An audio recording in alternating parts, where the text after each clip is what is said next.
ఇప్పుడే అందిన సమాచారం ప్రకారం ఇండియా ఇంకా పాకిస్తాన్ మధ్య పెరుగుతున్న యుద్ధం వల్ల బీసీసీఐ బోర్డు ఒక నిర్ణయం తీసుకుంది. ఐపీఎల్ 2025ను సస్పెండ్ చేసింది.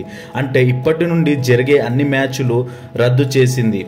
పంజాబ్ మరియు ఢిల్లీ మధ్యలో జరగాల్సిన మ్యాచ్ సడన్గా కొన్ని గంటల తర్వాత మ్యాచ్ ఆపివేయాల్సి వచ్చింది. ఆ తర్వాత ఐపీఎల్ 2025 మొత్తం సస్పెండ్ చేస్తేనే మంచిది అని నిర్ణయం తీసుకున్నారు. ఈ డిసిషన్కి సమర్థిస్తూ సోషల్ మీడియాలో చాలామంది కామెంట్స్ కూడా చేస్తున్నారు. కంట్రీ ఫస్ట్, మిగతావన్నీ నెక్స్ట్ అన్నట్టు.